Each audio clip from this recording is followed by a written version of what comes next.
It was a Sunday morning, June 1st, 1862.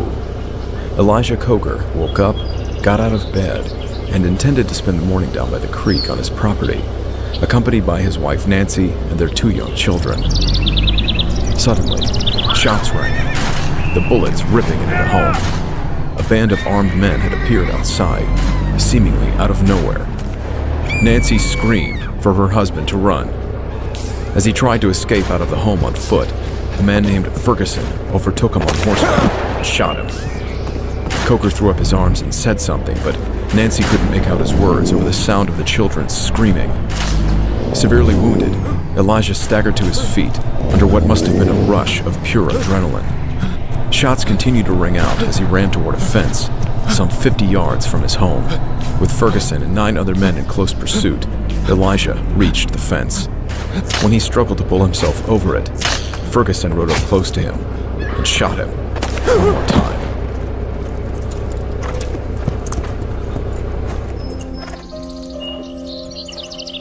By the time Nancy reached the fence, their 11-year-old daughter, Sarah, had fought her way through the group of men to get to Elijah. She was kneeling next to his body, holding her daddy in her arms. She was covered in his blood. When Nancy reached Elijah, he gasped once, but never spoke. Nancy knelt beside her slain husband's body, the sounds of laughter emanating from the house, as Ferguson and his outlaw gang proceeded to ransack their home, taking the Coker's horse along with their valuables. This is the gruesome story of Champ Ferguson.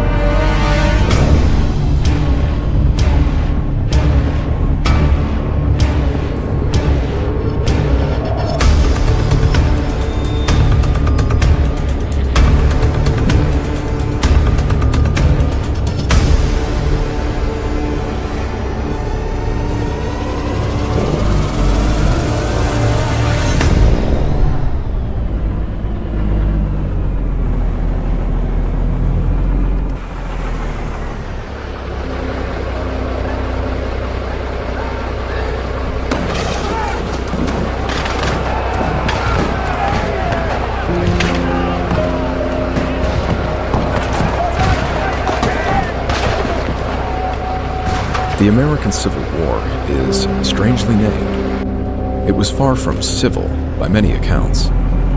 The conflict is often presented as being fought with traditional armies, thousands of men dressed in blue and gray uniforms, charging across open fields, destroying each other while face to face in linear formations. While true, much of the war was also fought in the unconventional style of guerrilla warfare. To put it more precisely, a considerable amount of bloodshed that occurred during the conflict did not occur on the notorious battlefields.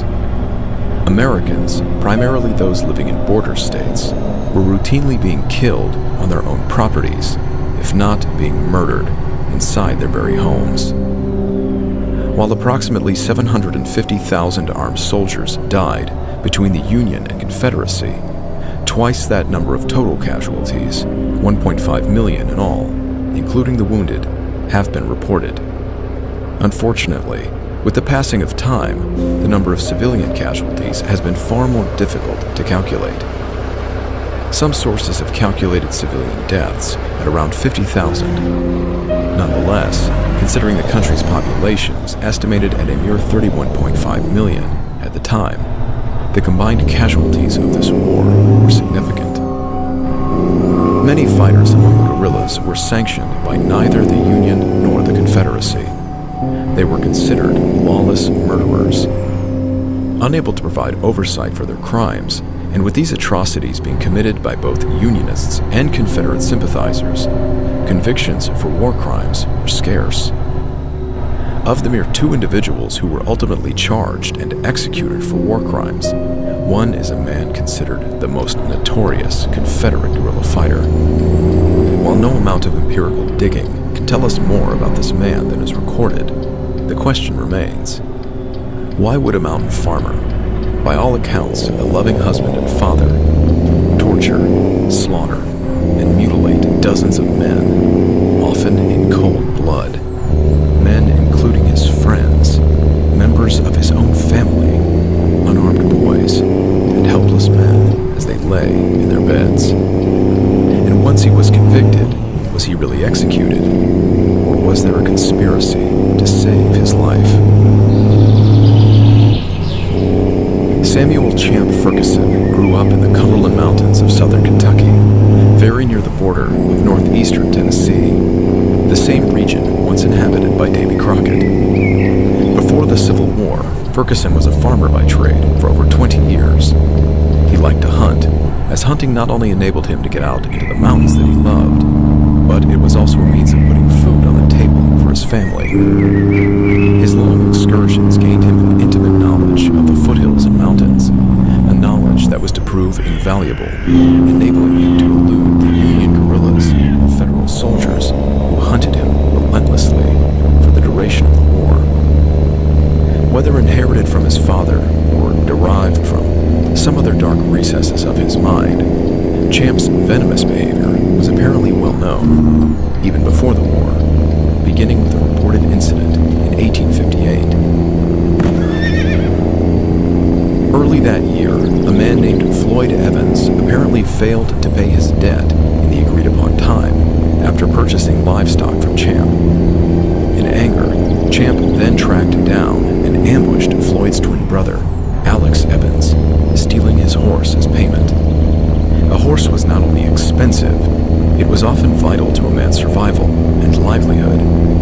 Horse theft was considered a serious crime.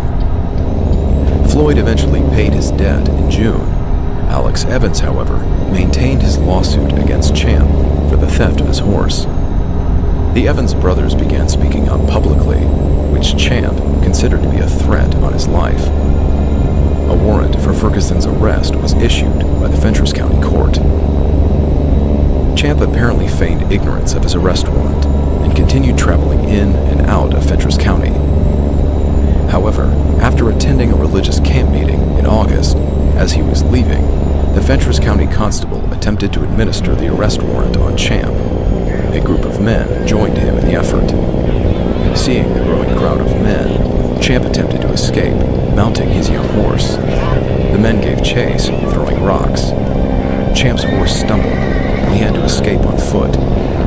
Constable Reed was the first to reach him.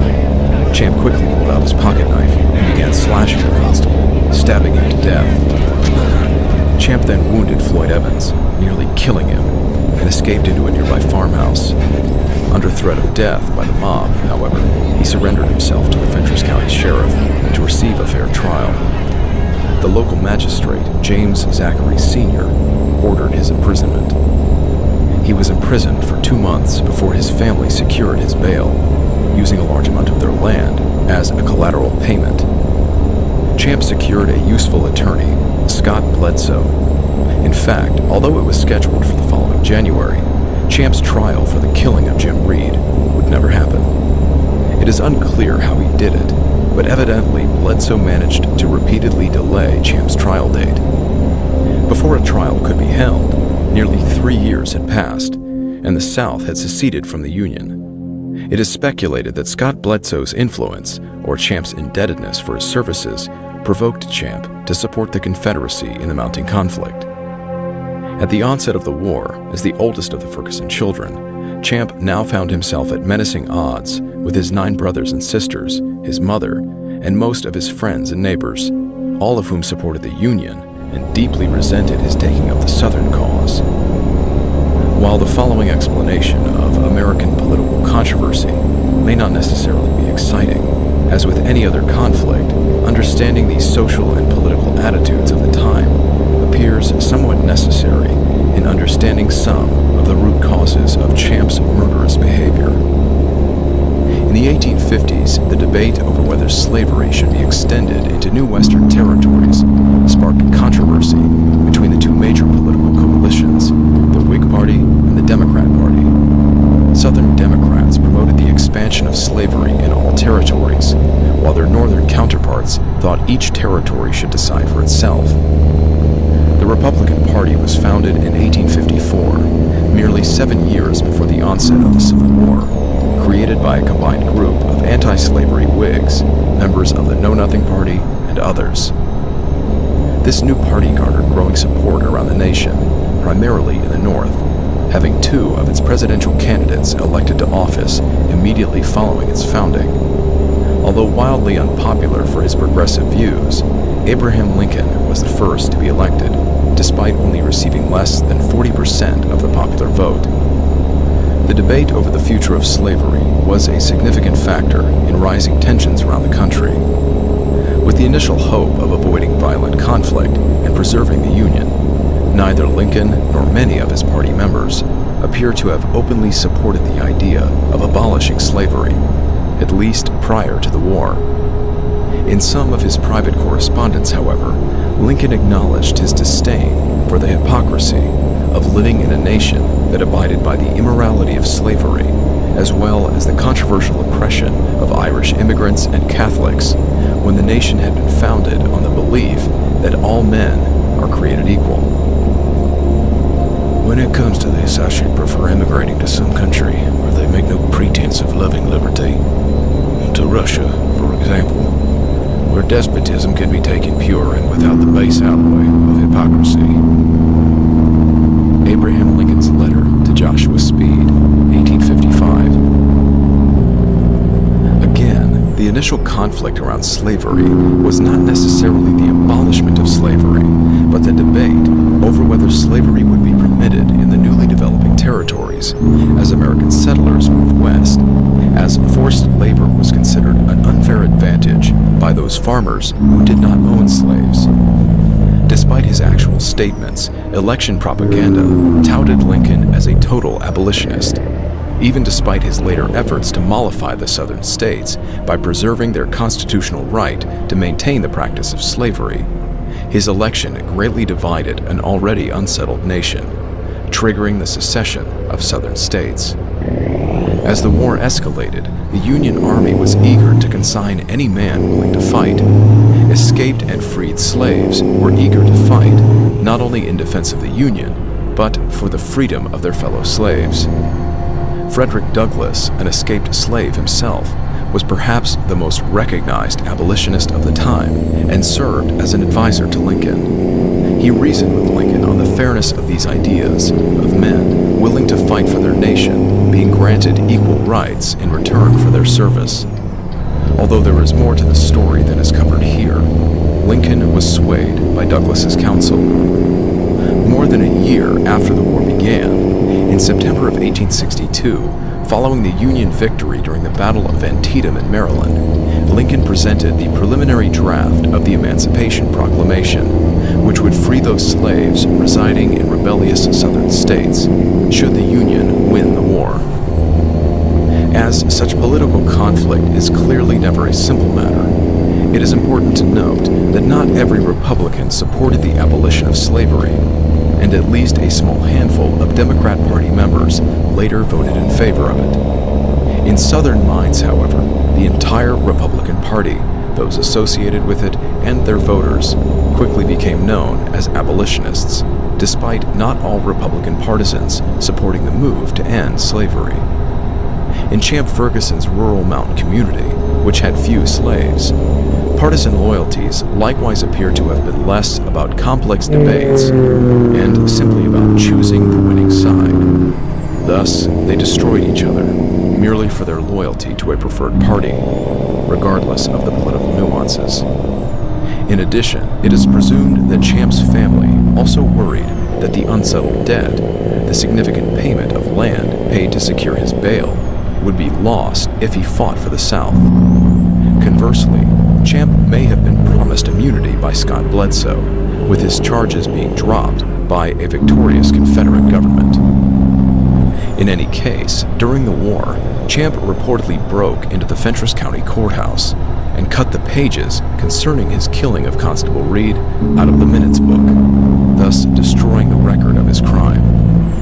Although no proof exists for his involvement, those few pages were indeed discovered to be missing. 1861. Following Tennessee's decision to secede from the Union in June of 1861, East Tennessee quickly became a target for unofficial engagements between Union and Confederacy partisans. As demonstrated by Champ, even before the war began, bloody conflict had occasionally occurred in the area, the lack of established law and order giving way to mob justice and the cultural practice of family feuds. The most common sources of strife were livestock, women, politics, and thievery. However, the onset of the Civil War arguably became the greatest single cause for such divided sentiments. Appalachian mountain culture dictated a more elemental code of loyalty. When a man took sides in the mountains, all ties were cut, and all on the other side became enemies. Family feuding was thus carried out under the guise of war, and by the spring of 1862, the Cumberland Mountains were rife with violence. Non-enlisted Confederate supporters brawled with the local Union supporters far from the front lines. The eventual movement of Union troops into Tennessee further escalated the tensions in the region. Undoubtedly, Champ's hatred for Lincoln, the federal government, and anyone who supported the Union was causal to his eventual brutality against those he encountered. With his entire community seemingly against him, why did Champ Ferguson ultimately side with the Confederacy? Unfortunately, the reasons reported for his ruthless loyalty are shrouded in contradiction. Ferguson reportedly provided the most feasible explanation for why he entered the war supporting the South, though it is less romantic than the others, which is that he was a Union man up until making his release bargain after killing Constable Reed. When the war broke out, he later said, I was induced to join the Army on the promise that all prosecution in that case would be abandoned, and this is how I came to take up arms. Considering he had not enlisted at that time, it is speculated that his loyalty to Scott Bledsoe and the potential promise Bledsoe made regarding Champ being offered immunity for his service to the Confederacy is what he was referring to by this statement. Despite fighting primarily as an unauthorized guerrilla, Champ repeatedly defended his violent actions as those of a legitimate Confederate soldier. However, he was not officially conscripted into the Confederate Army until 1864, 3 years after the war had started, and he had already killed dozens of men. As for his initial loyalties to the Confederacy, further interviews after the war would have Champ indicate that his allegiances solidified following the Confederate victory at the Virginia Battle of Bull Run in the early summer of 1861. This victory evidently indicated to him that he had chosen the winning side. By late 1861, however, Champ Ferguson had begun a war of personal vendetta, preemptively killing any civilians, whether friend or family, which he believed supported the Union. The following is a quote from reporter James Johnson, The Nashville Dispatch, 22nd of October, 1865. The wounded, the sick, the aged, and even helpless childhood were not spared from his brutal murders. He thought, he says, that he was engaged in legitimate warfare. We were having a sort of miscellaneous war up there through Fentress County, Tennessee, and Clinton County, Kentucky, and all through that region. Every man was in danger of his life. If I hadn't have killed my neighbor, he would have killed me. Each of us had from 20 to 50 prescribed enemies, and it was regarded as legitimate to kill them at any time, at any place, under any circumstances, even if they were wounded or on a sick bed. On December 2nd, Champ reportedly stole a horse at gunpoint from another local, nearly killing him for supposedly being a Lincoln supporter, a damned Lincolnite. Accompanied by 2 Confederate associates, he then rode the horse to the home of his old friend, Reuben Wood. A friend to the Ferguson family, Wood had known and cared for Champ since he was born. He had saved Champ's life, having intervened and preventing the mob from killing Champ after he stabbed the Fentress County constable to death. After the war began, Wood had found himself associated with the same Union company which Jim Ferguson, Champ's younger brother, had enlisted. Champ claimed the pair of them sought to kill him, if given the opportunity. He and his Confederate associates met Wood on the road in front of Wood's home as Wood returned from feeding his animals. Wood was unarmed. According to Wood's daughter, Elizabeth, Champ spoke briefly with Wood, casually exchanging their usual compliments. Ferguson then abruptly said, I suppose you've been to Camp Robinson. It was not a question. Camp Robinson was a sore point for those who sided with the Confederacy, as they believed men were recruited there into the Home Guard, a group of local Union militia who defended the area. Wood truthfully acknowledged that he had. Ferguson asked what his business had been there, but before he could respond, according to Wood's daughter, Ferguson, using vile and bitter language, told him nobody but a damned old Lincolnite would be caught at any such place. After continuing this tirade for several minutes, Champ raised his pistol on Reuben. Don't you beg, Ferguson said, and don't you dodge. Wood's wife and daughter, now witnessing from the front of their home, begged Champ to spare his life. Reuben himself gave an impassioned plea, reminding Ferguson of their lifelong friendship, that he had nursed Champ as an infant. Reuben, you have always treated me like a gentleman, Ferguson responded. but you have been to Camp Robinson and I intend to kill you. Ferguson pulled the trigger, hitting Reuben in the chest. Reuben Wood proved difficult to kill, however. Even fatally wounded, he managed to escape into his home, with his wife and 2 children helpless to save him. Reuben suffered for 2 days, before he finally succumbed to his fatal injury. A month later, after the nearby Battle of Mill Spring in mid-January, Ferguson went looking for another old friend, William Frog. Esther Frog sat peeling apples on her front porch as Champ Ferguson arrived in front of the home on horseback, again with 2 other Confederate men in accompaniment. Mrs. Frog suspected no ill will. She had also known Champ since childhood. She kindly offered him a seat and an apple. Ferguson stepped onto the porch and, disregarding her invitation, walked purposefully into the home. William Frog lay sick in his bed, their 5-month-old child in a crib nearby. Like many of his other victims, Frog was unarmed. Unable to even raise himself from the bed, he weakly explained to his unexpected visitor that he had a relapse of the measles. Indeed, Union records show that he was on sick leave from his regiment, though he no doubt withheld that bit of information from Ferguson. Unfortunately, Ferguson already knew about his Union affiliation. I reckon you caught the measles at Camp Dick Robinson, Ferguson snarled as he raised his Colt revolver. Without another word, he squeezed the trigger twice as Frog feebly attempted to pull the covers over his face. As was his routine after such murders, before leaving, Champ ransacked the cabin, looking for weapons and other valuables. With Champ's pro-Unionist family and community already against his Confederate support, the cold-blooded murders of Frog and Wood, as well as his blatant theft of livestock and other crimes, roused the rest of the countryside against him. By this time, Champ's brother Jim had joined the Union's 1st Kentucky Cavalry as a scout, and the brothers had reportedly sworn to kill each other on sight, which no doubt would have happened had Jim not been ambushed and killed within a month of Reuben Wood's murder.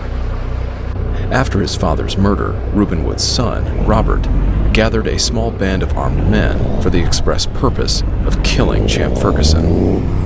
They missed their chance, as Champ quickly fled south across the border into secessionist Tennessee and joined a pro-Southern guerrilla band commanded by none other than his former attorney, Scott Bledsoe.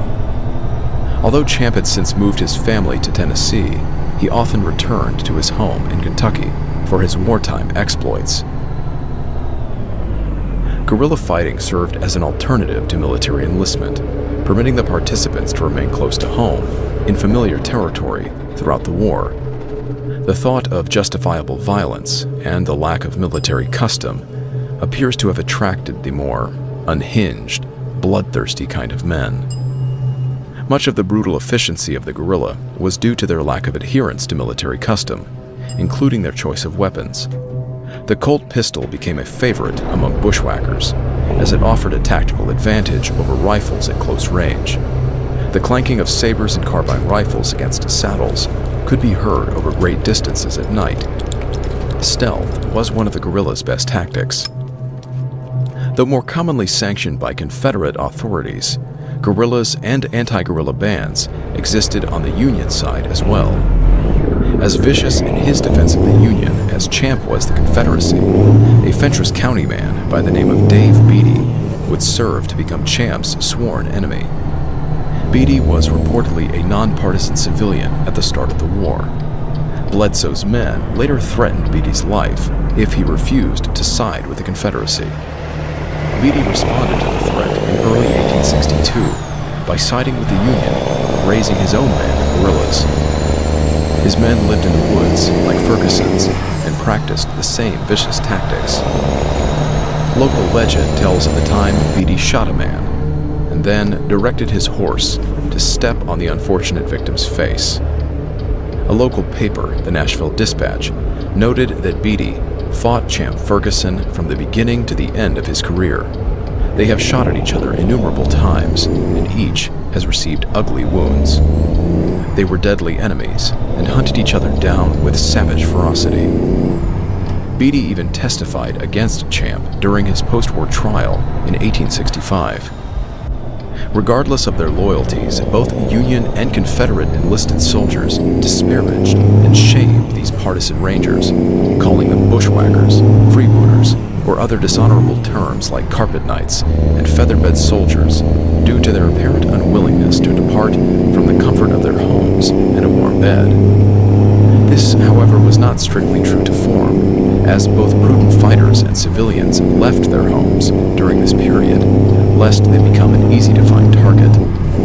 Champ Ferguson would indicate the legitimacy of this concern, as he seemed to delight in catching his enemies off guard, slaughtering many of his victims in their beds or just outside their homes. 1862. Throughout the 4 years of war, Ferguson went on to kill regular soldiers, members of the Home Guard, and simple farmers. He murdered helpless prisoners and the children of his perceived enemies. Although at times he used his pistol or rifle, he reportedly preferred to do his killing up close and personal with a Bowie knife. Further to these were rumors of decapitations and corpse desecration, such as the placing of severed heads or rolling them down hills for entertainment. Champ later attributed his use of a knife as his calling card to distinguish his kills. He purportedly put a notch in his knife handle after every kill, at least until he had to end this practice, since the handle had no space left to add more notches.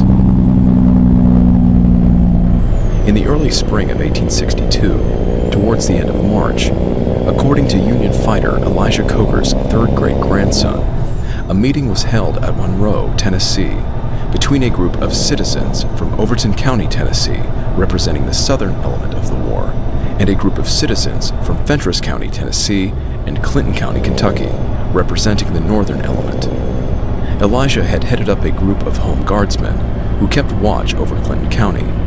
One of their jobs was to keep up with the whereabouts of Ferguson.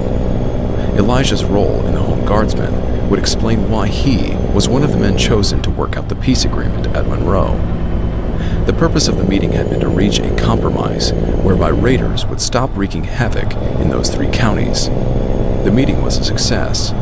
The parties agreed not to conduct raids into any of the adjoining counties, but it would soon be evident that not everyone who attended the meeting wanted peace.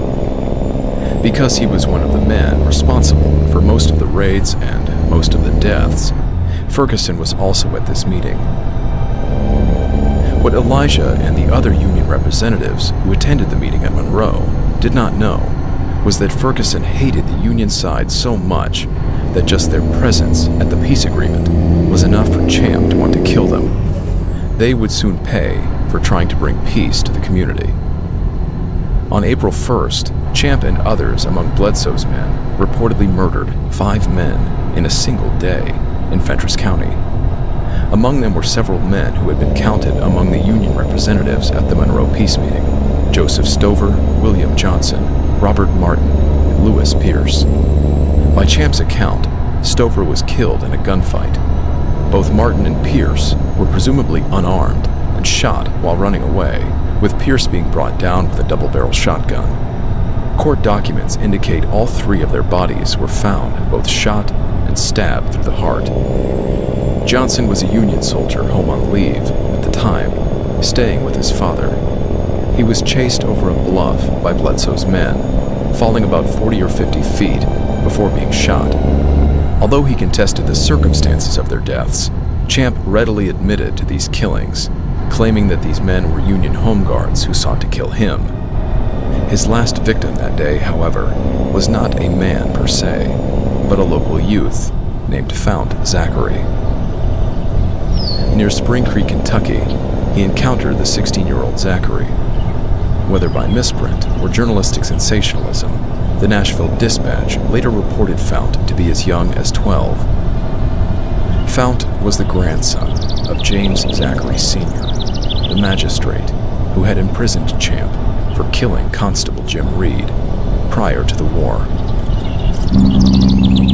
As with many of his other victims, Champ seized on the opportunity for revenge.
was a Sunday morning. Get my voice some rest.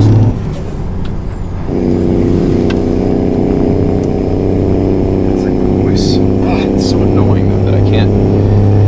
I gotta read through like friggin' 4 pages of text before my voice is like, oh, okay, yeah, I want to work for you now.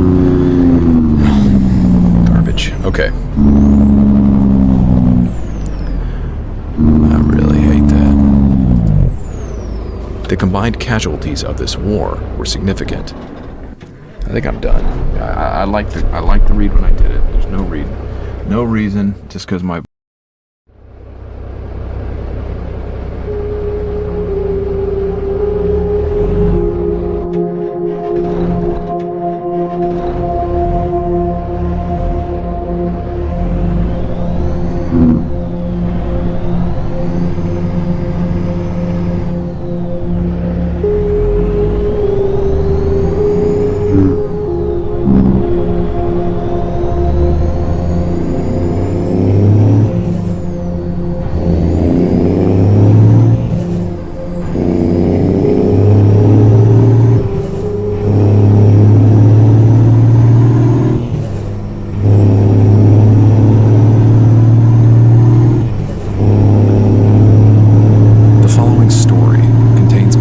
disturbing audio content.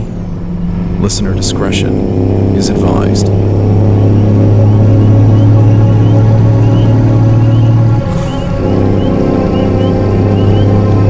As the sun set on Tuesday, April 1st, 1862, less than a fortnight from the one-year anniversary of the beginning of the Civil War, young Fount Zachary sat waiting on horseback, keeping watch along the road leading out of Albany, Kentucky, across the state's southern border into Tennessee. While Union and Confederate forces clashed around the nation, the teenager's concerns were much closer to home. A band of guerrilla fighters were reported to have been conducting violent raids and ambushes in the area. Several men had already been murdered that same day.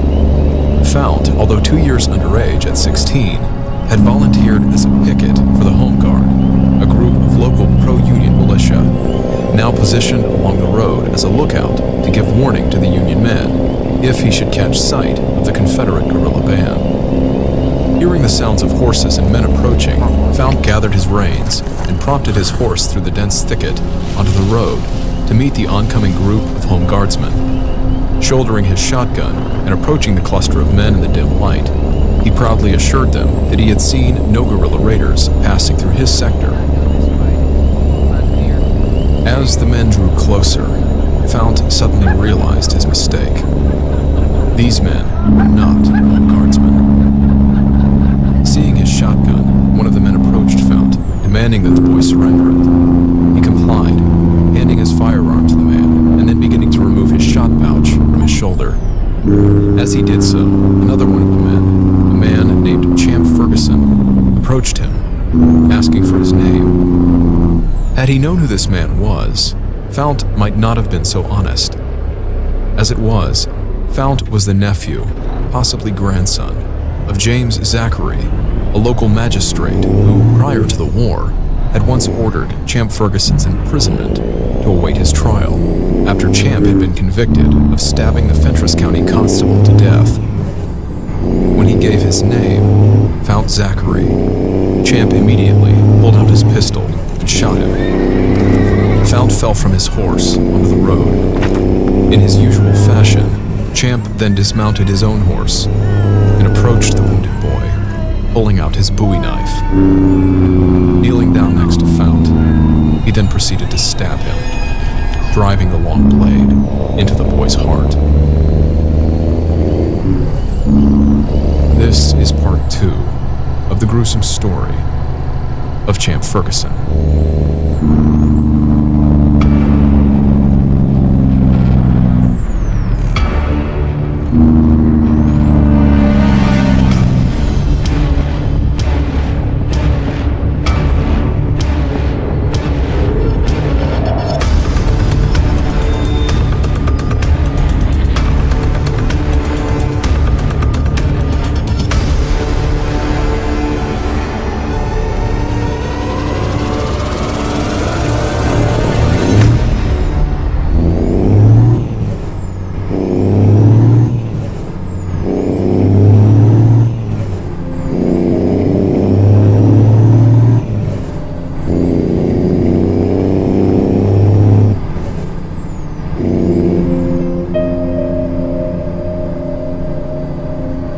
A lifelong farmer and resident of the Cumberland Plateau, a mountainous region along the border of Kentucky and Tennessee, at the onset of the American Civil War in 1861, Champ Ferguson was still awaiting his trial for the killing of the Fentress County Constable, Jim Reed, which occurred 3 years prior, when the constable had attempted to administer an arrest warrant for Champ's reported horse thievery.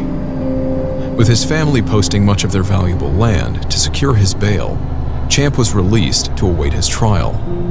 Although it is unclear how, his young attorney, Willis Scott Bledsoe, managed to obtain multiple continuances of the prosecution against him, with Champ's trial being delayed beyond the onset of the war.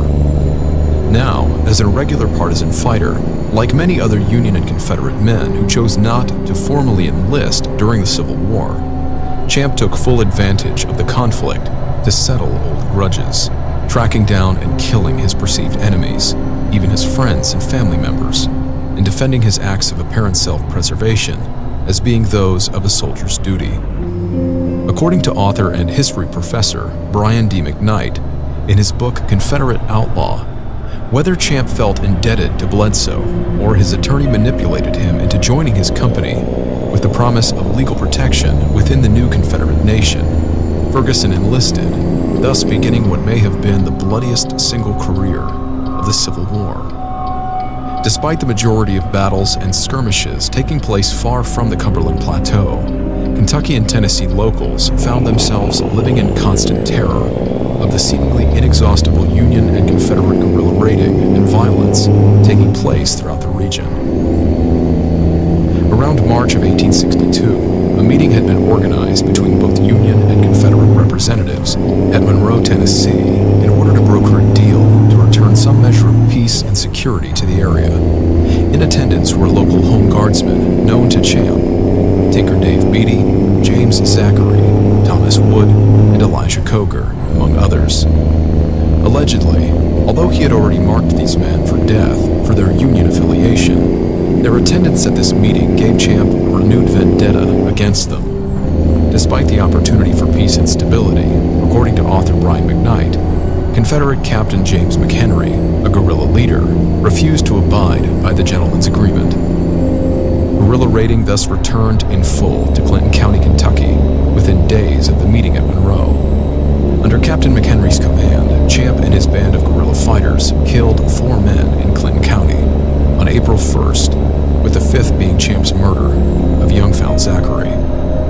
Champ later contended during his trial in 1865 that he had shot the boy the moment he emerged from the thicket, claiming he had been ordered by his Confederate commander, Jim McHenry, to shoot any person seen carrying a gun. One of Champ's own men, John A. Capps, attested to the account of Found's murder. As soon as he said his name, Ferguson shot him. He fell from his horse, and Ferguson then walked over and stabbed him. I was within 10 or 15 feet of him, and when Ferguson stabbed him, I heard a sort of rough, grating sound that I hardly know how to describe. We left the body lying there. Under cross-examination, Capps likewise attested that McHenry's orders did not include the instruction to shoot anyone who surrendered their firearms. Champ's own mother-in-law, Widow Owen, was the one to recover the boy's body from the road and keep it in her home nearby until his family arrived to claim him. Unfortunately for the Zachary clan, Fount would be only the first of 4 of his family members to die on Ferguson's account. By springtime of 1862, Champ Ferguson's name had become synonymous to locals when referring to the unrestrained behavior of guerrilla fighters. Ferguson's use of a knife in his killings would no less become fabled in pro-Union propaganda circles, with his killing of Fount being portrayed as Fount having his arms held firmly by Champ's men, as Ferguson ran his blade across the boy's abdomen, spilling his entrails into the dirt. While such embellished stories horrified many, they likewise received praise from Champ supporters around the country. Although pro-Union writers would certainly seek to portray Champ as villainous, many of his verified murders of innocent and unarmed men, as well as his total death count, estimated at nearly 120 men by the end of the war, did nothing to salvage his otherwise merciless reputation. Shortly after his first raid in April, culminating with the death of Found Zachary, Ferguson and his men narrowly escaped capture by Union Colonel Frank Wolford and the enlisted men of the 1st Kentucky Cavalry, the same unit Champ's brother Jim had enlisted with prior to his death. A raid was conducted on the guerrilla leader's campsite, but evidently Champ had been given advance warning of the attack and escaped. The next day, in a brazen attempt to learn more about his enemy by deception, Champ and one of his companions donned stolen blue uniforms and approached a squad of Wolford's men as they searched for Champ. Unfortunately for him, he was recognized. His companions surrendered, but Champ took off, a following chase nearly costing him his life before he abandoned his horse and fled into the dense underbrush. On May 2nd, Ferguson again accompanied Scott Bledsoe on another raid into Kentucky. Yet again, the opportunity for revenge arrived. One of his first stops on this raid was the home of Alexander Huff, a cousin of Champ's mother. Although once friendly with each other, Champ's relationship to the Huff family had soured soon after the war began. The family patriarch, Alexander, had been one among the group of Union militia who had captured Champ the previous year as he traveled down the road. They then attempted to escort him to Camp Dick Robinson to force his enlistment into the Union Army, before Champ managed to escape. This is evidently when Champ decided that he could no longer remain a non-combatant civilian, and joined Scott Bledsoe's guerrilla band. Around Christmas the previous year, following his cold-blooded murders of his Unionist friends Reuben Wood and William Frobe, Champ had conversely captured Alexander's son, Preston Huff. He then became furious when he realized the Confederate officials had soon released his prisoner.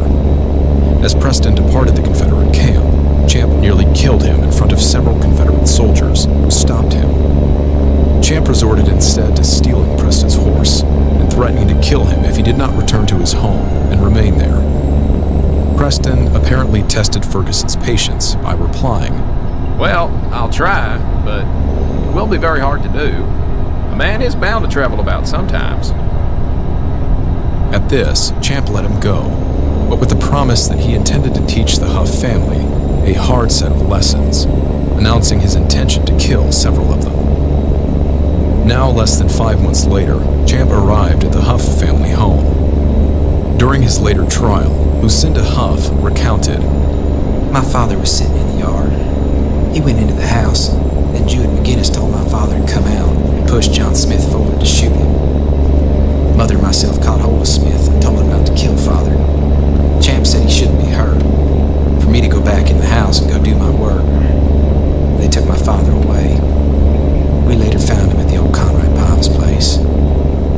Interestingly, the Huff's nearest neighbor, Conrad Pyle, was the nephew of a woman by the name of Delilah.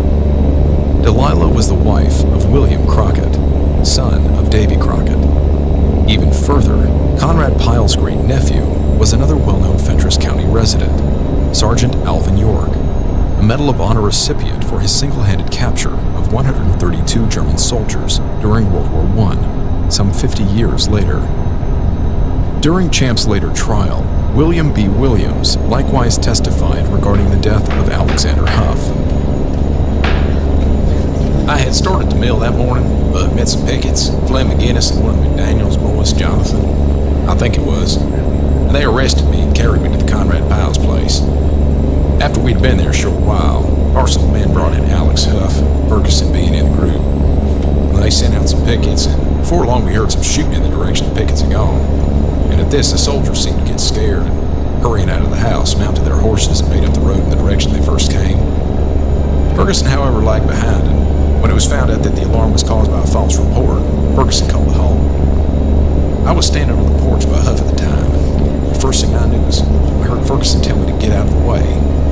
I was standing between Huff and the edge of the porch, and when we looked around, we saw that Ferguson had a pistol in his hand. He said to me again, "Get out of the way." Huff sort of raised his hands and said, "For God's sake, don't shoot me," and then dashed into the door and through the house. Ferguson took out around the lower end of the house, shouting as he went, "Shoot him, damn him, shoot him." I ran into the house and into a room upstairs where I stayed for some time, seeing nothing more of the proceedings. Williams listened to the following sounds of gunfire and Alexander's screams. The firing of guns lasted for several minutes, with the sounds of Alexander's mingled cries of pain and desperate prayers continuing after the gunfire ceased. Suffering over a dozen bullet wounds, Alexander had crawled under an apple tree, still alive but covered in blood and agonizing in the throes of death, deliriously begging for a drink of water. One of the neighbors, Nancy Brooks, began tending to Alex before Ferguson ordered one of his men, Smith, to shoot him again. Despite onlookers' protests, Smith then ended Alexander's life, firing the last shot into the center of his skull. According to Brian McKnight, the time lapse between the first shots and the last was anywhere between 15 and 30 minutes, with Brooks's testimony adding an air of methodical viciousness to the crime. Apparently, Ferguson and his men intentionally avoided killing Huff right away, preferring instead to watch the man suffer for a while before finally dispatching him. Ferguson later denied any responsibility for the killing of Alexander Huff, although eyewitness testimonies discredited this claim. Ferguson likewise inadvertently contradicted himself in an interview for the Nashville Union, as he was quoted saying, "Alex Huff was killed by myself and some of my men." Several days later, on May 4th, General John Hunt Morgan's Confederate cavalry, while passing through Tennessee on their way to Kentucky, stopped overnight in Lebanon. Evidently, a combination of poor weather and complacency on the part of his command left them vulnerable, as Colonel Wolford's 1st Kentucky Cavalry charged into the town the following morning, taking the Confederates by surprise.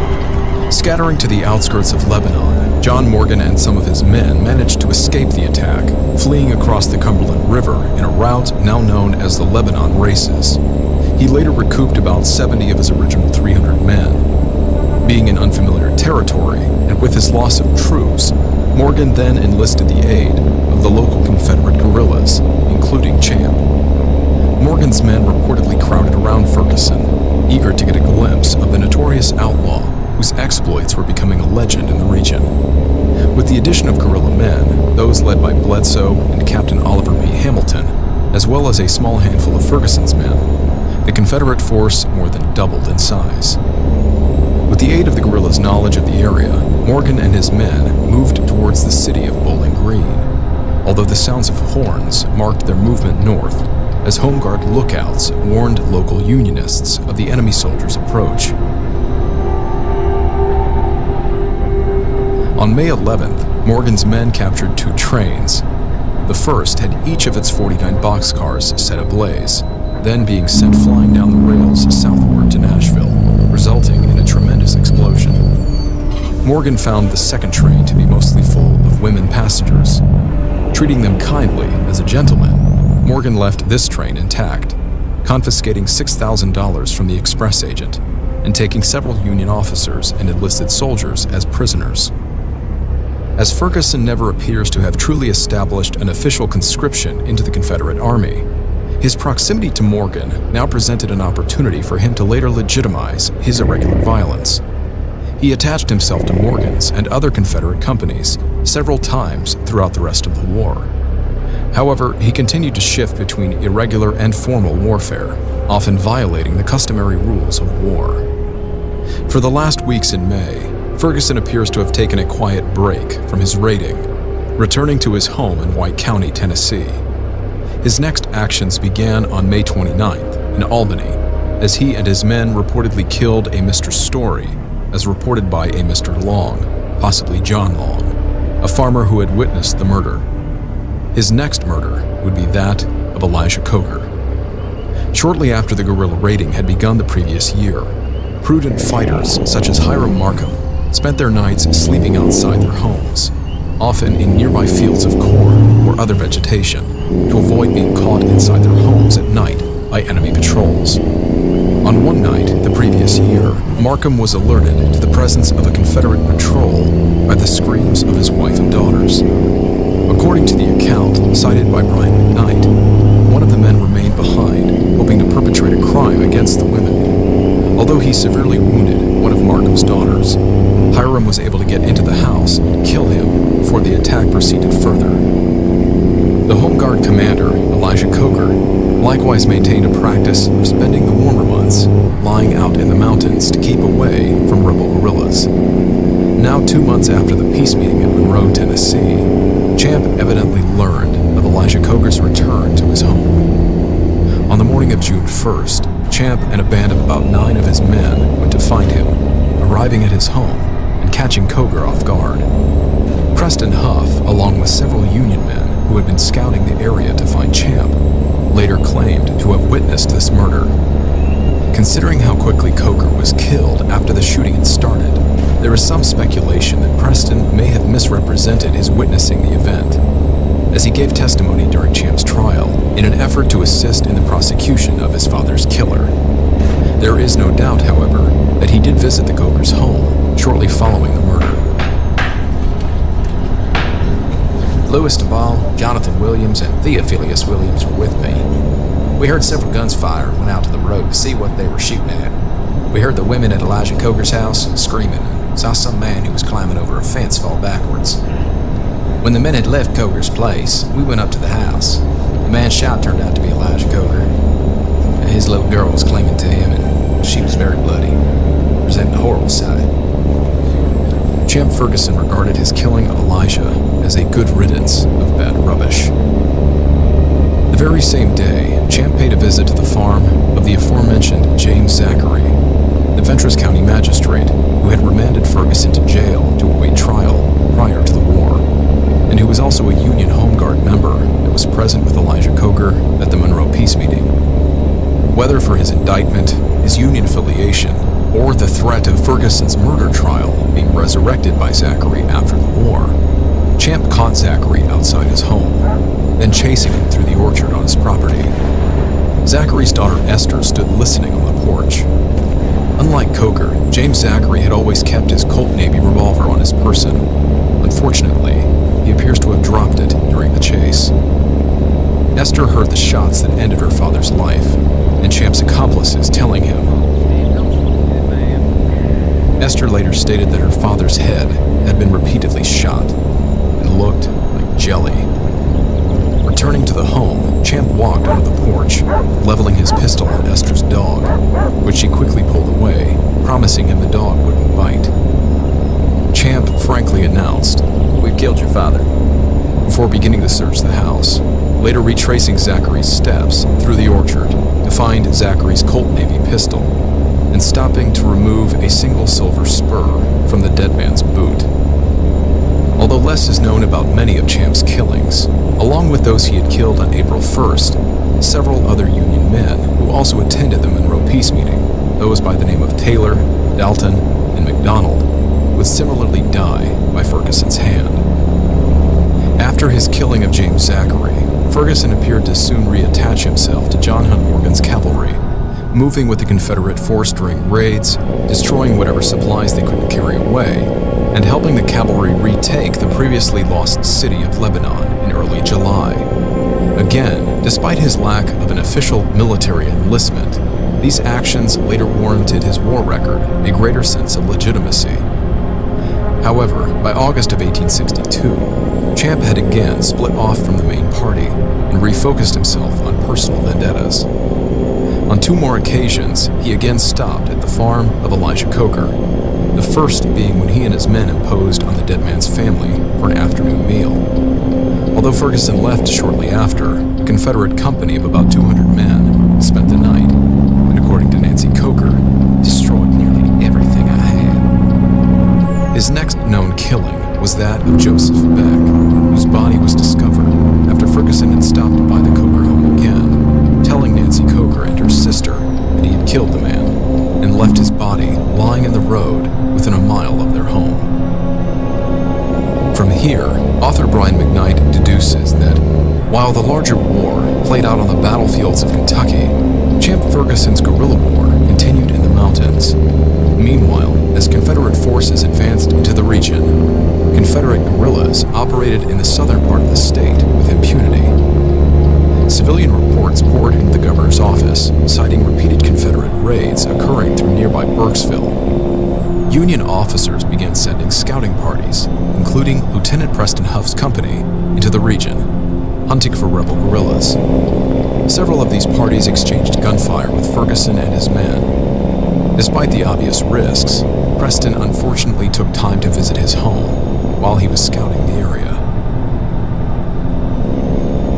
Siblings John Huff and Lucinda Hatfield, maiden name Huff, both testified in the trial against Ferguson, first for the murder of their father, Alexander Huff, the previous year, as well as for the following murders of Union soldiers William Delk, John Crabtree, and John Williams.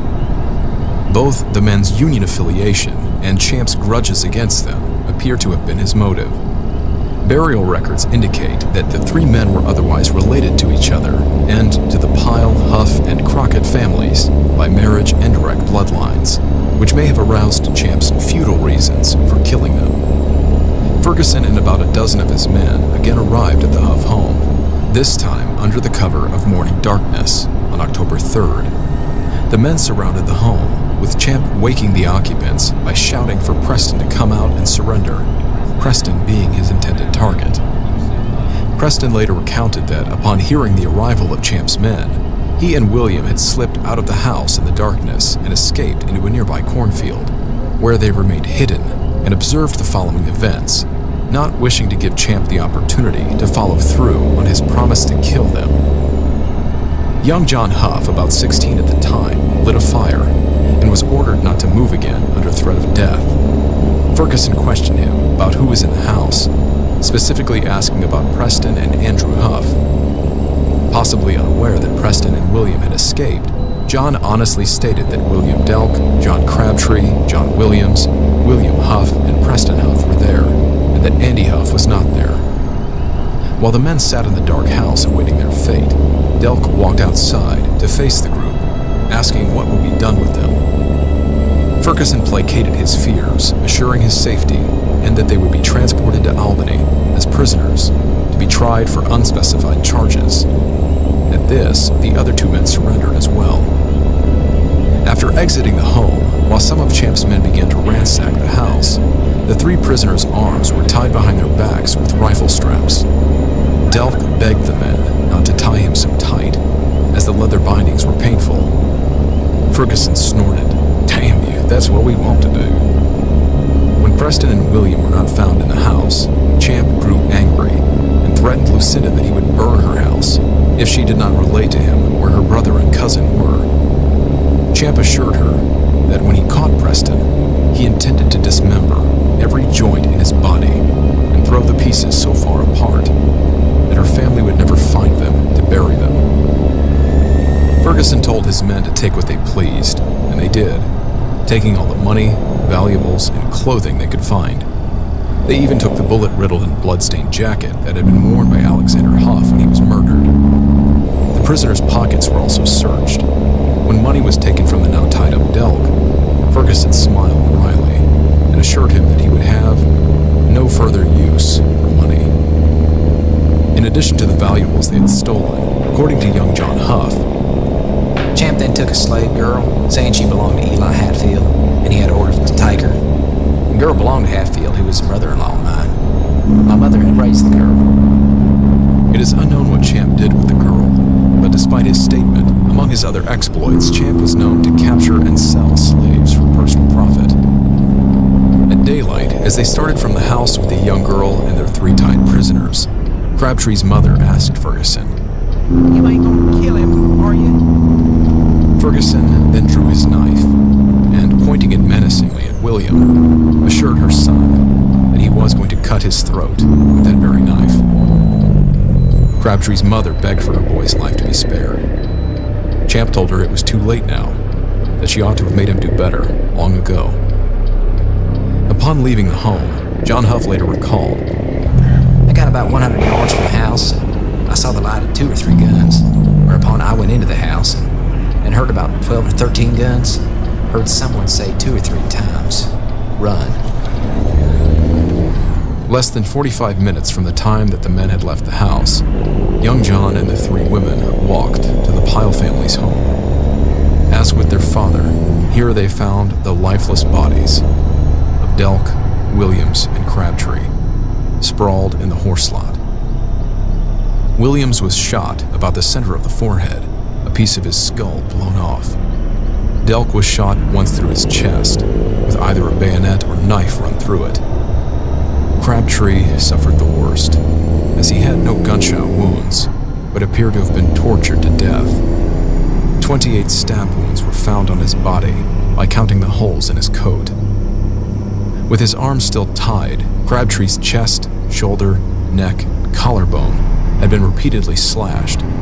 On his back was a deep laceration under the left shoulder blade, into which Ferguson or his men, one of which was Crabtree's own cousin, appeared to have stuffed corn stalks, possibly while Crabtree was still alive. Kneeling next to her son's senselessly mutilated body, Crabtree's mother gently removed them. Champ said little about Williams, but frankly admitted to shooting Delk. His patent justification for Delk's murder was that he had long hunted Champ, and he had to kill him to save his own life. While he denied torturing him, Champ's words regarding Crabtree were more bizarre, claiming not only self-preservation, but that he also knew the man to be a Union spy, and that federal generals were similarly justified in executing spies. Champ again appeared to contradict his original statements during press interviews with the Nashville Dispatch, as he later stated that he did not kill Delk, but admitted to stabbing Crabtree, ironically claiming that Crabtree was a murderous villain and had went to men's houses and shot them to get their money. After leaving the Piles place, Ferguson and his men entered Wayne County, Kentucky, and encountered a group of men and women led by a man named Silas Upchurch. Ordering Upchurch to remove his family from the group, while two men, a white man named Offie Orf Williams and a black man named Johnson's Granville, were called out. These two men had merely fallen in line with the larger family group as they traveled down the road. One of Champ's men ordered Williams to hand over his guns. Upon doing so, he was immediately shot and killed. The band then tied Granville's arms, leading him about 100 yards off the road, before shooting him as well. Silas later recounted that he watched from the road as Ferguson began mutilating the man's chest and neck with his knife, later wiping the man's blood off on his own trousers. Champ then proceeded to the Upchurch farm, where he stole 10 of their horses. His later comments regarding these two murders were that he knew the men to be Union scouts in search of his guerrilla party. While the Nashville Union reported that Granville was a Union soldier, this could not be verified. Orf Williams, however, may well have been a Union home guard. Sadly, he may very well have also been the father of Champ's murder victim, John Williams, from that very same morning. Although less is known about why Conrad Pyle was taken prisoner a month later, possibly his family's or his own support of the Union, evidently he was taken from his home on November 24th, then led along the road about 2 miles, before he was shot 13 times and slashed across his body with a knife, left dead in the road. As Union forces moved back into the Cumberland region, like Preston Huff, George and William Thrasher were soldiers with Wolford's 1st Kentucky Cavalry. They similarly requested time off to visit their father. On the afternoon of October 27th, Champ and 22 soldiers in his group ambushed and arrested the two brothers. The following morning, Ferguson sat with William, engaging him in a conversation about the recent death of James Zachary and what William, being a soldier in the same unit as Zachary's sons, knew about the killing. Apparently, according to William, Ferguson was upset to hear that Zachary's death had been credited to one of his men, Fayette Allen. Champ snorted in disgust, claiming responsibility for Zachary's death for himself. As they later transported the prisoners to a place of holding, they happened across the farm of Washington Tabor, whom Champ regarded to be a Union bushwhacker. George Thrasher later recalled, I looked up and saw Tabor coming up the lane on a horse. When he saw Tabor, Ferguson dismounted and went toward him, accusing him of ambushing and killing 3 of his men. When Tabor got off his horse as Ferguson drew near, Ferguson soon brought Tabor up to where we were, and he was pleading for his life. Oh yes, said Ferguson, you oughtn't to die. You have done nothing to die for. All while he was getting his pistol out of his belt. While the old man was begging for his life, Ferguson shot him through the heart and in the body. He fell after the second shot. According to Thrasher, one of Champ's men encouraged him to shoot Tabor one more time. At this, Champ put his final bullet in the man's skull. Shortly before Tabor's wife and daughter came running from the nearby house, screaming and crying. Tabor's body was left lying in the road as Ferguson and his men continued their journey with the Thrasher brothers in tow. They had not gone more than a mile when they were suddenly ambushed by Union guerrilla Elam Huddleston and about 80 of his men.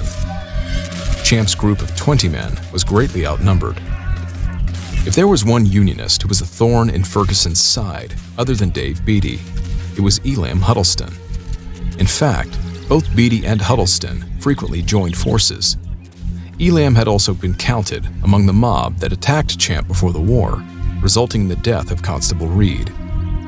The gun battle that ensued is possibly the biggest skirmish that occurred in Clinton County during the Civil War. Ferguson had previously instructed his men that if any skirmish came up, to be sure and immediately kill their prisoners, the Thrasher brothers. Luckily, during the confusion of the attack, George and William managed to escape. Although contested by Ferguson, he may have managed one more personal killing by the end of November. Dr. McGleison, lived in Cumberland County, Kentucky, and it has been indicated that he believed his brother was killed by Ferguson. He had since made public his desire to have Ferguson prosecuted. Ferguson reportedly found McGleison at his home, forcing him out at gunpoint before telling him to run for his life, before killing him as he ran. Champ denied this, but otherwise admitted to shooting a man he didn't know, killing him as the man attempted to escape down a bluff and over a fence. With his death count as a guerrilla leader rising, by the middle of December of 1862, Champ Ferguson and his men were proving themselves of more than an ordinary annoyance to the Federals in that region. Christmas found Champ further north in Kentucky, again with Morgan's Raiders, where he was provided the opportunity to avenge himself of the Unionist guerrilla attack that occurred 2 months prior. Having requested 2 companies of Morgan's Raiders to join him, Champ rode 40 miles on a cold New Year's night, arriving in front of Elam Huddleston's cabin shortly before midnight and quietly encircling the house. One account of this incident appears embellished or misremembered some years later in a diary entry, as one of the Confederate men, John Weatherred, recounted that upon arriving to the house, Champ broke in the door, then rushing inside and taking Elam by surprise, stabbed him before he could rise from his cot, with Champ then dragging him outside and slitting his throat in the yard. A less sensational version of this story is as follows. Those inside the home only realized the danger when Moses Huddleston, Elam's brother, awoke to see Ferguson looking in at him through the glass. Ferguson then shouted, waking the rest of the occupants. Moses, Elam, and their cousin David ran upstairs to retrieve their guns. Weatherred further stated that, despite offering Elam the opportunity to surrender, the men began firing on the Confederate soldiers from the upper floor. A full-scale gun battle ensued, with the women and children cowering on the ground floor, trying to avoid the bullets flying through the home, as well as smothering the fires which Ferguson's men attempted to start to smoke the family out. Within an hour, Elam had been seriously wounded. Hoping to save his brother's life, Moses called out, asking to surrender. One of the Confederate officers guaranteed their safety if the men exited the home. Evidently, Ferguson ignored this, as Moses later recounted that when he pulled his wounded brother outside, Ferguson immediately drew his pistol and shot Elam as they lay him on the ground. In any case, Champ got what he wanted. Elam Huddleston was dead. While some of the more sympathetic Confederate soldiers helped the women smother a fire near the back door, Ferguson's men began looting the house, one of them even attempting to search Elam's widow before being stopped by a major from Morgan's command in his effort to stop a potential sexual crime. Before leaving with their 2 prisoners, Moses and David, some of the Confederate men helped carry Elam's body back into the house, out of respect for his widow. 1863. Later calling the 2 men to the front of the column, Ferguson inquired as to the whereabouts of 2 other local Unionists, Captain John Morrison and Rufus Doughty. Possibly out of fear of being executed as Elam had, they led Champ to the nearby Doughty residence. Although Rufus was not home that night, Champ unexpectedly discovered other men spending the night at the home. 2 men whom he had also sworn to kill, both by the name of Peter Allen Zachary. Sharing the same name, the older of these 2 men was both the brother of James Allen Zachary and the father of Fount Zachary, both of whom Champ had already murdered. Peter Jr. was his nephew, being the deceased James Zachary's son. Both men would have undoubtedly killed Champ if given the opportunity. Despite Weatherred's sensational account of Champ slitting both men's throats before they could get up from their beds, Sarah Doughty testified that Champ and his men ordered the front door open before barging in, Peter Jr. raised his pistol and fired on Ferguson, missing his only shot, before Ferguson grabbed the pistol and they began to scuffle. Gunshots rang out as Sarah screamed at them not to shoot inside the house. Allen Sr. attempted to make a break for the door, but was gunned down as he crossed the threshold. Freeing himself from Ferguson, Peter Jr. likewise ran for the door as Ferguson held onto his shirt tail, striking at him with something, probably his knife. The fight continued out in the yard, with Moses Huddleston later approaching the yard at Ferguson's request, watching as Ferguson wiped a bloody knife across Peter Jr.'s chest. In a statement after his trial, Ferguson recalled, I killed Peter Zachary after one of the most desperate struggles that I ever had in my life. One of my men killed Allen. Upon reaching General John Morgan's camp, Moses and David were taken as prisoners, but immediately paroled and released to their home the following day. Seeking to boast about his recent expedition, Champ later visited with an injured Confederate acquaintance and Morgan's brother-in-law, Colonel Basil Duke. Apparently, the colonel had been wounded early in the gunfight the night before and missed most of the action. Champ proudly showed him his knife, still covered in dried blood. Duke recalled that the combination of the story and the knife thoroughly nauseated him. An easy target for pro-Union propagandists, Champ's name was gaining significant notoriety in military and political circles.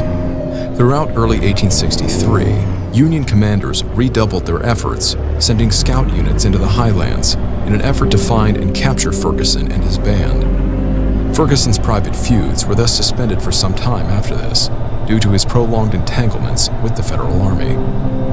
The following is an excerpt from Brian McKnight's book, which seeks to outline Ferguson's view of the war, and the public perception of his and Morgan's actions, which often rejected military discipline and gave way to blatantly criminal acts, such as bank robbery and armed theft of private citizens.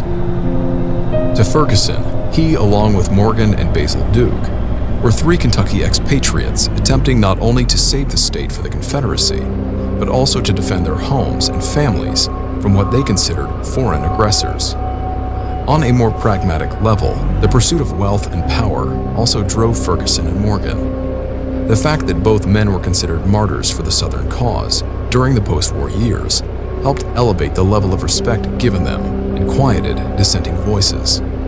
With the passage of time, however, historians have been more willing to promote evidence over emotion. Ferguson's habit of stealing money, guns, horses, and clothes is well documented in this study. During the first 4 months of 1963, Champ's name appears almost absent from any records, with the one exception being a letter by J.O. of Lebanon sent to the Louisville Daily Journal, in which J.O. attributed Champ Ferguson and Company to the deaths of 50 citizens of Clinton County, after the Union Army had conscripted the majority of fighting-age men into military service, leaving the area defenseless. Over the next 2 years, Ferguson's guerrilla band, which now numbered in the dozens and sometimes in the hundreds, would harass Union forces, occasionally augmenting other Confederate cavalry regiments, as Morgan's command was inevitably hounded north into Ohio, before Morgan surrendered his command to Union forces on July 26, 1863, outside the small village of West Point, Ohio. Ferguson appears to have rested in Sparta, Tennessee, during much of the summer months, as the war escalated in the surrounding regions. He is next known to have augmented Confederate Colonel George G. Debrow's 8th Tennessee Cavalry and possibly a Confederate command under Colonel John Hughes.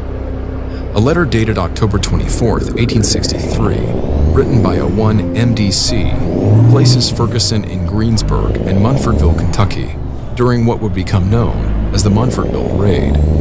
According to the letter, Champ and his band of Southern guerrillas arrived after dark and commenced immediately to rob and pillage. Although they began the raid by breaking into a Union man's house, by the time they left the town, they had evidently stolen approximately $14,000 worth of goods and valuables from even Confederate sympathizers. The writer additionally noted that the group stopped to rob private citizens, including one man from whom they took 11 cents, being too chivalrous to insult him by giving it back. A similar raid was conducted in Adair County, with the bandits indiscriminately robbing everyone they could find walking the streets, without concern for their partisanship or status. The reporting correspondent stated that slaves were harassed as freely as was the son-in-law and Secretary of State of former Governor Beriah McGoffin, a man with well-known Confederate sympathies. Surprisingly, eyewitnesses reported Champ as being the most well-behaved of the group. However, towards the end of November of 1863, Union military leaders continued issuing complaints and requests for additional support in quelling the ongoing guerrilla violence against civilians and the raiding of much-needed supplies in the region. 1864. By this time in the war, guerrilla fighters were well known. While some respected them for their efficiency, they were conversely detested by most senior officers of both the Union and Confederate armies. Charged with rooting out these irregular soldiers, with Champ Ferguson being their main target, in February of 1864, Federal Colonel William B. Stokes sent word to all known bushwhackers that he would offer no quarter or mercy to these criminals.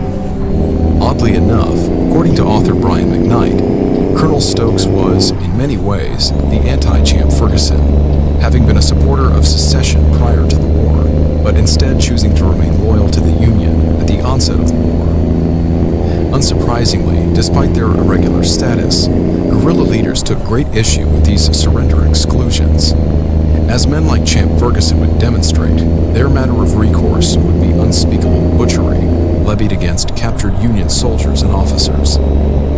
Union raids of guerrilla homes resulted in the recoupment of many stolen horses, weapons, and supplies, with Federals confiscating a number of horses and valuable items from Ferguson's Tennessee property on 2 occasions in January.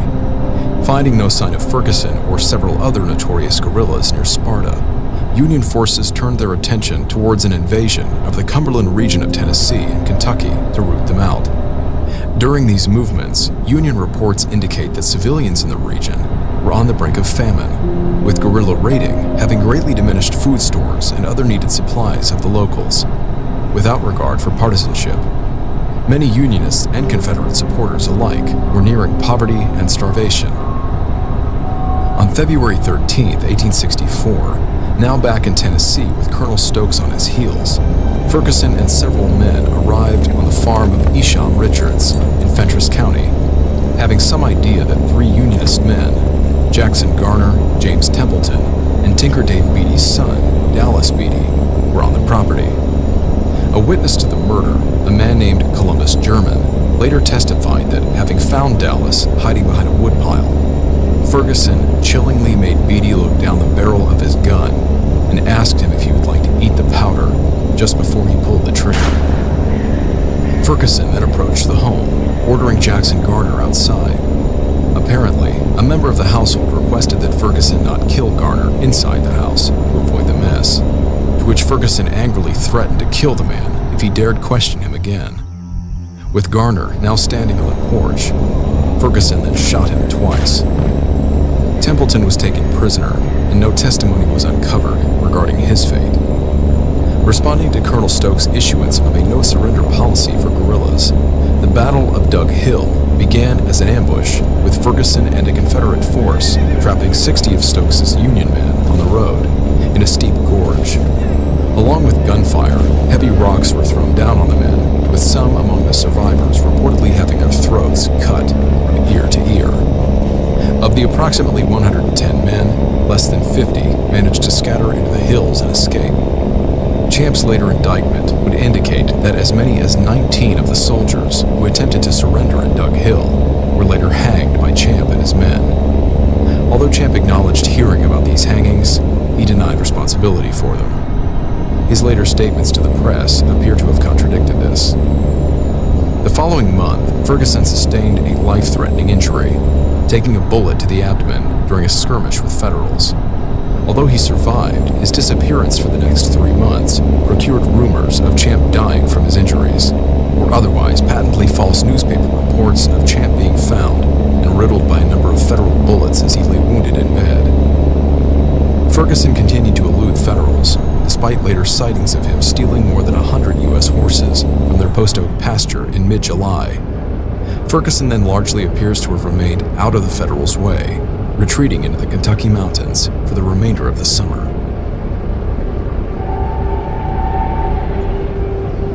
With federal forces continuing in their policy of offering no quarter to irregular soldiers, one of the most gruesome incidents of the war took place in late September of 1864 in Centralia, Missouri, at the hands of guerrilla leader William Bloody Bill Anderson and about 80 of his men.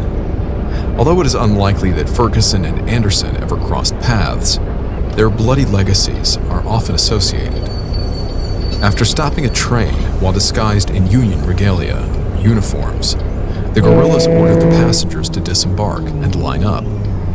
Along with the civilian passengers were 23 unarmed Union soldiers on furlough from the Army. The men were reportedly ordered to strip to their underwear before having their uniforms confiscated. Anderson then asked for a sergeant from the group to step forward. Fully expecting to be executed, Sergeant Thomas M. Goodman volunteered. Instead of killing him, however, the guerrillas proceeded to murder all of the remaining unarmed soldiers, then proceeding to mutilate their bodies.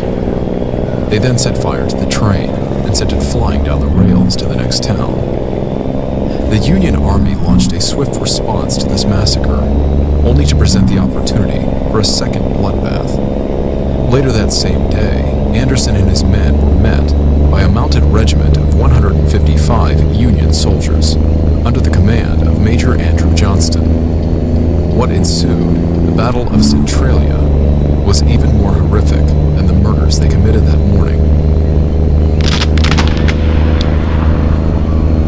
Armed with slow-loading Enfield rifle muskets, the inexperienced 39th Infantry were only able to fire a single volley before being set upon by Bloody Bill's men, who were armed with pistols. Despite their immediate surrender, Anderson and his men proceeded to mercilessly slaughter all 155 of the Union soldiers. Post-Civil War outlaw Jesse James, who was present among Anderson's men, claimed to have killed Major Johnston himself during this battle. Indeed, some of the most infamous American outlaws began their careers as guerrilla fighters during the war between states. According to Associate Professor of Civil War History, Dr. Barton A. Myers, Bloody Bill Anderson and his associates went on to earn their reputations for torture and mutilation, as they subjected Major Johnston and his soldiers to the most inhumane butchery on that grassy field. Major Johnston was murdered and scalped. 130 of his men shared this fate. The collection of body parts as trophies and saddle decorations was a common practice by many among guerrilla fighters, an environment that certainly permitted psychopaths to flourish. Those of their lucky victims were shot through the head before their corpses were desecrated. These and other men were either scalped, decapitated, bayoneted with their own rifles, some having their ears and noses cut off. Genitals were torn off and stuffed into the mouths of the dying. For these, among his other crimes, Union efforts doubled to track Anderson and his men down. Having witnessed the entire carnage, the sole Union survivor, Sergeant Thomas M. Goodman, called the scene a drunken carnival of blood. He was held captive for 10 days, possibly to be used in a prisoner exchange. On the evening of the 10th day, however, he managed to escape while the guerrillas were preparing to cross the Missouri River. A month after this massacre, Union fighters successfully launched an ambush. Anderson was shot in the head. Union soldiers then photographed Anderson's corpse and paraded it through the streets of Richmond, Missouri, in celebration. Like the notches in Champ's knife, Anderson was found carrying a piece of rope, which he used to keep track of his killings. It was reported to have 54 knots at the time of his death. Towards the end of the summer of 1864, Champ Ferguson appears to have rejoined the cavalry command of General Joseph Wheeler as the larger war moved southeast towards Georgia. Champ was not with General Wheeler more than a month before he was evidently arrested after what may have been a scrap with Confederate soldiers. Fighting between guerrillas and their formal military counterparts was not uncommon. Upon his release from confinement, Champ and his men were attached to the commands of Colonel George Debrell and General John Williams. Shortly thereafter, these Confederate commands were rerouted into Southwest Virginia in order to defend against a large incoming Union raid force. The Battle of Saltville, Virginia, stands as a testament to Champ's mercilessness. Shortly following Bloody Bill's massacre at Centralia, Missouri, 600 miles away, Debrell's command, comprised largely of some 300 untrained recruits, along with Champ and the other Confederate guerrillas, began setting up fortified positions to defend the nearby salt works on October 2nd. As fate would have it, the placement of Ferguson and his fellow Tennesseans put them directly facing the men of the 5th U.S. Colored Cavalry. Considering the war, for these men, was rooted deeply in racial issues, the oncoming battle would prove to be one of personal vendetta.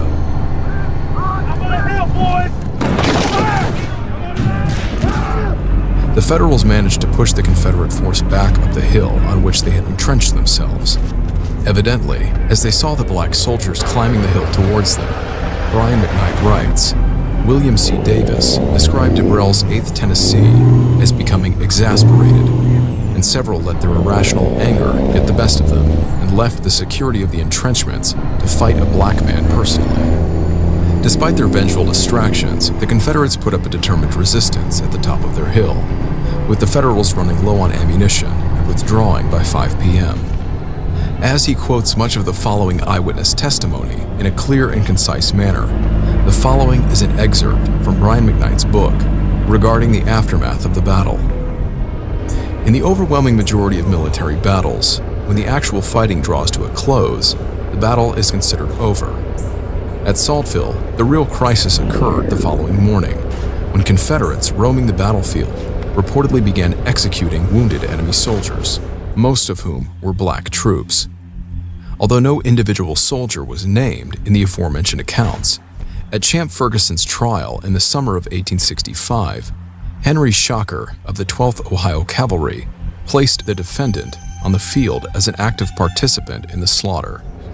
Shocker recalled, "I saw Ferguson in the morning, pointing his revolver down at the prisoners laying on the field."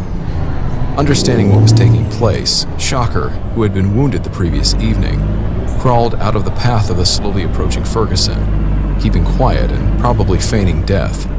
He heard Ferguson ask his wounded friend, Crawford Henselwood, "What are you doing here? Why do you come down here to fight with the damn horse?" With that, Ferguson pulled out his pistol and asked Henselwood, "Where will you have it? Back or in the face?" Henselwood, now begging for his life, could not sway Ferguson. Having heard such pleas many times before, Ferguson shot the wounded trooper in mid-plea. Still playing dead, Shocker felt Ferguson walk past him and watched him go to a small log building nearby that was serving as a hospital. For several minutes, Shocker lost sight of Ferguson, and when two harmless-looking Confederates came near, the wounded Union soldier asked them if they would take him into the hospital. As the two soldiers neared the building with Shocker, Ferguson came out with two black soldiers. "Wait and see what he does with them," commented one of the Confederate men. Shocker testified that Ferguson took the men several yards away and killed them with a revolver. He then returned to the hospital and took two more, whom he killed in a similar way. Brian McKnight continues, "While some historians have sought to vindicate Ferguson, they have frequently done so based largely on speculation. William H. Gardner came to Virginia as a surgeon in the 30th Kentucky Infantry. Either captured by the enemy or left behind by his unit to treat wounded Federals, Gardner was inside the hospital doing his job when Ferguson came there with several armed men. The guerrilla then took 5 men, privates, wounded black soldiers, and shot them. Ferguson, however, was not finished with the Saltville fight. Long after dark on the night of October 7th, 4 days after the battlefield killings, Ferguson and several others ascended the stairs of nearby Wiley Hall on the campus of Emory and Henry College. The building had been converted to a hospital and was now serving those wounded prisoners who had been carried off the field. Orange Sells, a member of the 12th Ohio Cavalry, recalled 3 men burst into his room. With one holding a candle and the others carrying revolvers, they were clearly looking for someone specific. After looking at each prisoner's face, one of the men said, There's none of them here. and left the room. Within seconds, cells heard gunfire in the room next door, and a black soldier wrapped in a sheet ran frantically into his room. Apparently still angered by his experience fighting black troops, Ferguson had found 2 wounded black soldiers on the 2nd floor and shot them in their beds. If a single person could be credited with sending Ferguson to the gallows, it would be Elza Smith, a lieutenant in the 13th Kentucky Cavalry. Smith, a relative of Ferguson's first wife, hailed from Clinton County, Kentucky. About 4 p.m., the day after Ferguson came to the hospital and killed 2 black soldiers, he returned with some of his men. Ordinarily, guards would be stationed at each stairwell to prevent escape attempts, but after the previous night's excitement, they were also on the lookout for incoming vigilantes. Attempting to climb one of the stairs, Ferguson was stopped by a Confederate guard. Dr. James B. Murphy, a Tennessean who was assigned to the hospital at Emory and Henry College, remembered that when the guard told Ferguson and the others they could not go upstairs, the guerrilla replied they would go up the steps in spite of him. Undeterred, the guard leveled his gun on the small group and warned them not to advance. Without knowing it, the guard, whom Murphy colorfully described as an Irishman as brave as Julius Caesar, had accomplished a rare feat by forcing Champ Ferguson to back down. Ferguson, still wanting to go upstairs but unwilling to fight for the chance, changed his tack. Leaving the Irish guard who was watching the stairwell at one end of the building, he and his men walked to the other end, where they ascended a second stairwell over the protestations of a less committed guard. On the 3rd floor, Ferguson found the man for whom he was apparently looking for. The badly wounded and perfectly helpless Lieutenant Smith was lying in a bed in a room with 2 other ailing prisoners. Orange Cells was in the room when Ferguson entered. Though seriously wounded, Smith recognized Ferguson and asked, Champ, is that you? Without a word, Ferguson approached the bed while pulling up a gun with one hand and hitting the breech with the other. Ferguson asked, Smith, do you see this? while leveling the weapon on the soldier. Smith begged, For God's sakes, Champ, don't shoot me here. Please. pushing the muzzle of the gun to within a foot of Smith's head. Ferguson pulled the trigger 3 times before it finally fired. Sells watched as Ferguson and another man inspected the wound to make sure it was mortal before they left. He also noted that the intended victim was Captain Christopher Degenfeld, who had spent part of that spring chasing Ferguson and his men out of southern Kentucky. Ferguson reportedly demanded Captain Degenfeld and Colonel Hanson of the hospital authorities, but not knowing the former by sight, passed him without recognition, and before the opportunity returned again, the 2 intended victims had been slipped away into another building by the hospital authorities. Champ and his men's butchering of wounded men and prisoners after the recent battle, followed by their hospital murders, would go down in history as the Saltville Massacre. Evidently, upon hearing about these atrocities, Confederate General Robert E. Lee himself stated he was much pained to hear of the treatment the black prisoners are reported to have received, and agreed with entirely condemning it. Ferguson later denied culpability for any of these killings. However, Brian McKnight concludes, his presence on the battlefield as early as the day prior has been verified by several different sources who fought on both sides that day, and his activities after the battle are well documented. 1865. Having avenged himself, Champ Ferguson and his command then rejoined General Wheeler, following Union General Sherman's footsteps through Georgia and South Carolina. Around February 1st, 1865, Ferguson was ordered back to Wyethville, Virginia. He was then imprisoned for 2 months as Confederate authorities investigated the Saltville charges and his murder of Lieutenant Smith. Despite the Confederate Army's desire to prosecute him, Ferguson's status as an unofficial combatant presented issues. Efforts to investigate the Saltville killings were likewise hampered, with the investigation becoming less of a priority as the war entered into its final weeks.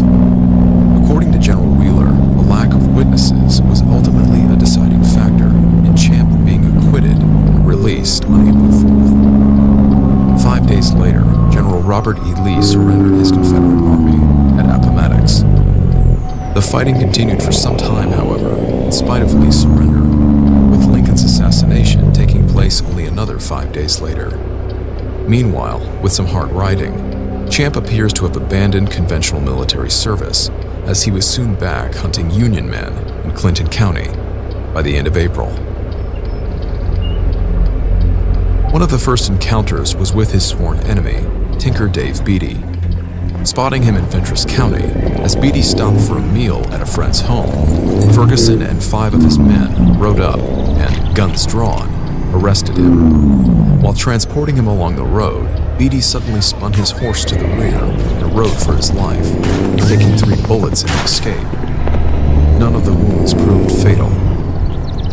On the morning of either April 30th or May 1st, 1865, 2 brothers, Martin Van Buren Duval and L.W. Bug Duval, watched along with their friend, John Hurt, as Ferguson and more than a dozen of his men rode onto the Duval farm.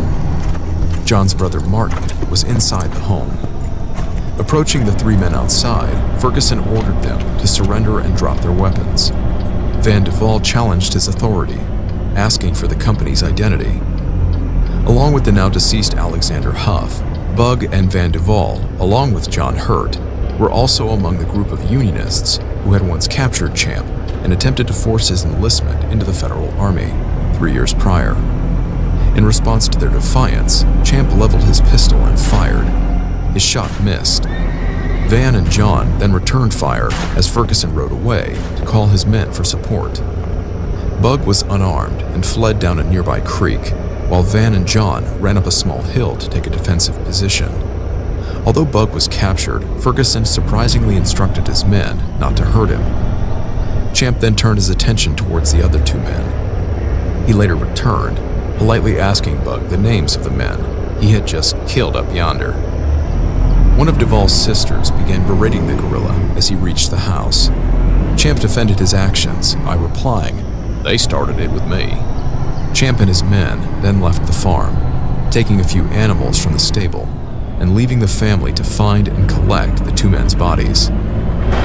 Considering he allowed Bug to keep his life following this encounter, it is speculated that if not for Bug simply being unarmed, revenge against these men may have been only part of Champ's motive. In any case, these were the last known killings that Champ was known to have committed before his surrender. By the first week of May, federal authorities were rounding up guerrilla commands in the Cumberland Mountains. Many were offered paroles for even their unofficial Confederate service, but federal commanders had a more loathsome opinion of Ferguson and his command, who had yet to surrender. On May 23, 1865, after negotiating with Colonel Blackburn, Champ Ferguson and his men surrendered under the same terms given to Generals Lee and Johnston.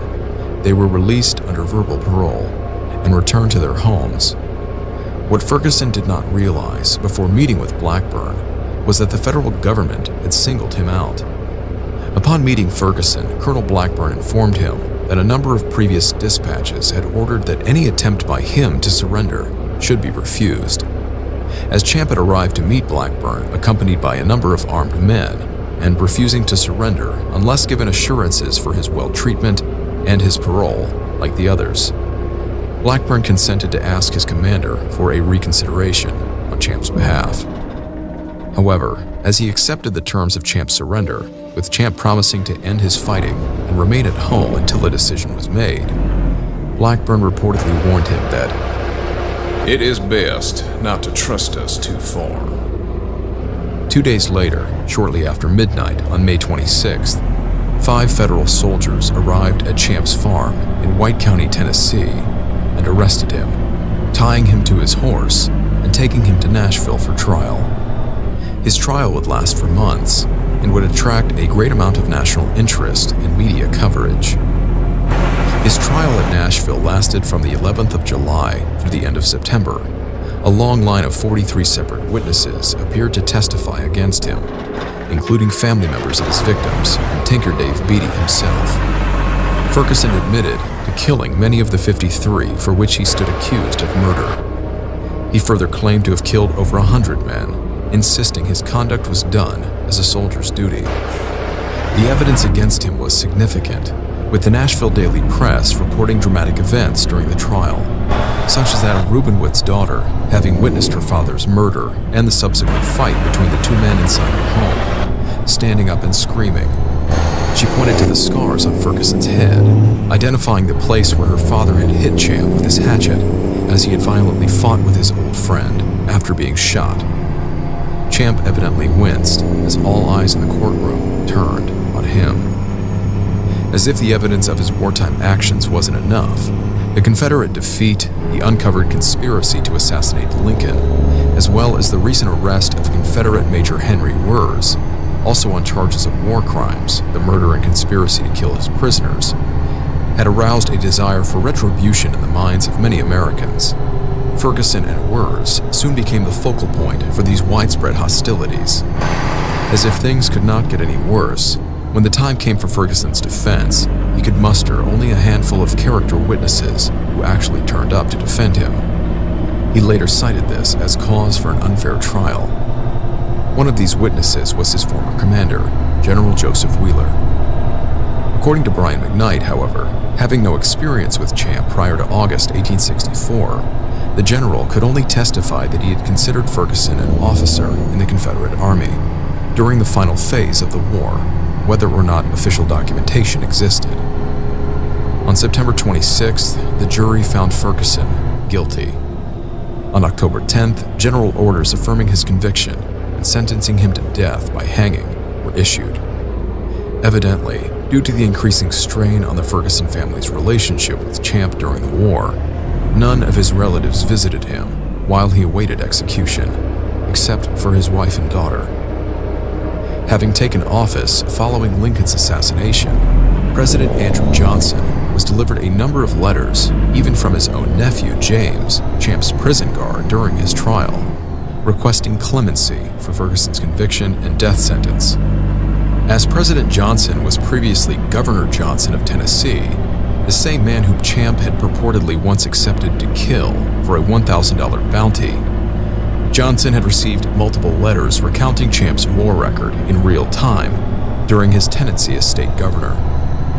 In any case, the president ignored the many requests to pardon or reduce Champ's sentence. A Cincinnati commercial article from October 20th reads as follows. Champ Ferguson was executed at noon today at the penitentiary grounds just outside the city. He stood composedly on the drop some 20 minutes while the charges, specifications, and sentence were read by Colonel Shafter. He nodded recognition to several persons in the crowd and shifted his position in an impatient manner while the sentence was being read. To some specifications, he inclined his head in assent. To others, he shook his head. That about Elam Huddleston caused him to say, "I can tell it better than that." When the speaker read, to all of which the prisoner pleads not guilty, he said, "I don't now." After a prayer by his spiritual advisor, he was then asked if he had anything to say before proceeding with the execution. He replied, "Nothing to say in particular, at all. I don't think I have." The noose was here placed around his neck, and then, for the first time, he gave signs of emotion, and his face blushed to a deep scarlet. The perspiration broke forth profusely from his face, and his lips closed with a convulsive quiver. The realization of his awful situation seemed to have flashed over his mind in all its fullness, overpowering his fortitude. Colonel Shafter wiped the sweat away, and the prisoner gradually recovered his equanimity. In his reference of the accounts by reporters with the Nashville Dispatch and the Louisville Daily Journal, Brian McKnight writes, after a touching prayer, a visibly moved Ferguson whispered to Colonel Shafter, asking him to take a handkerchief and wipe the tears from his face. While Shafter dried Ferguson's eyes, he spoke quietly. It is unknown what he said, but whatever it was lifted Ferguson's spirits. The Cincinnati commercial article continues. For a moment or two, he seemed to be repressing an impulse to make fuller remarks. After a brief pause, he added, "I won't be sent to my family. I don't want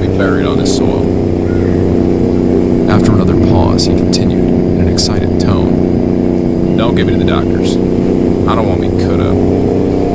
A short silence followed when the prisoner again spoke, pointing to his coffin. I want to be put in that thing, taken to White County, where I can have my family around me. If I'd only had my way, I wouldn't have been here. Whenever you're ready, I'm done. My last request is to be sent away with my wife. A white hood was then placed over his head.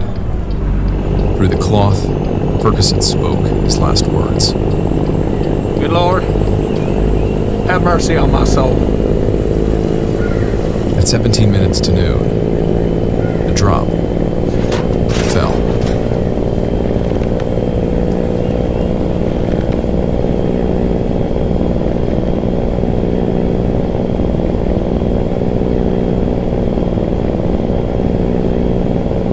Like a parasitic vine slowly robs the healthy tree of its vitality, the scattering of guerrilla fighting throughout the southern and northern territories ultimately served to cripple the Confederate Army, as nearing the end of the war, they struggled to recruit soldiers from the guerrilla ranks. Bushwhacker raiding had additionally left potential supplies, as well as Confederate civilian loyalties, diminished. According to Dr. Barton A. Myers, the majority of guerrilla fighters are now known for little more than obscurity, death, infamy, and criminality. Honor, glory, and fame are rarely prescribed to these otherwise unknown men, nameless, faceless, forgotten to history. In the years after the war, some guerrilla fighters, such as Jesse James, would find it difficult to return to normal life and carried on with their criminal careers. While Champ Ferguson's bloody war record appears to reveal him as a murderer who deserved his fate, many of his contemporaries were no better than he, including men on the pro-Union side, yet they escaped similar retribution. Dave Beatty admitted that he had taken up arms for the Union government without pay, which by definition made him a guerrilla. He reportedly committed similar cold-blooded murders, such as that of his brother-in-law, George Franklin, in the fall of 1864. According to Brian McKnight, whereas the Confederate defeat shined a bright critical light on Confederate guerrilla activities, the Union victory sanitized and sometimes obscured the actions of men like Beatty. Beatty and other guerrillas could very well have suffered the same fate as Ferguson. Clearly, a double standard was being applied. When pro-Union newspapers in Nashville covered the Ferguson trial, they referred to the defendant as the monstrous criminal and Beatty as the celebrated Union scout. To Champ Ferguson, the world was a simple place, consisting of either friends or enemies. The former was to be protected, and the latter to be eliminated at the first opportunity. To his end, he defended his actions as essential to his own survival. But was Champ's execution everything it appeared to be? The book, Champ Ferguson, Confederate Guerrilla, was published in 1942, authored by World War II Navy veteran Thurman Sensing. In the 1994 reprinted version, Sensing's son addresses some lingering questions in the book's afterword, questions which create a potential mystery surrounding Champ's execution. I thought I'd found Champ back in 1941, when my father and I went looking for him in that old graveyard on the Calfkiller River. Maybe I was wrong. According to a story I read in the Cookeville Herald-Citizen, there was a conspiracy between Champ and the military. The theory is that the military felt that Champ should not be hanged because many others as guilty as he had been paroled.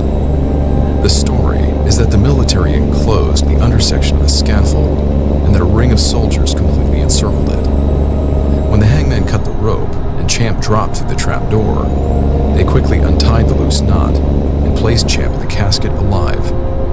The casket was then placed on a waiting wagon, which Champ's wife and daughter drove out of town. When they were out of Nashville, Champ climbed out of the casket, and the three rode to Indian Territory in Oklahoma, where they took new names and took up farming and ranching for a living. It's an interesting story, but if it's true, who is buried in the grave I found marked Captain C. Ferguson? With the name being misspelled on the headstone, are we to assume that his wife Martha didn't know how to spell his name?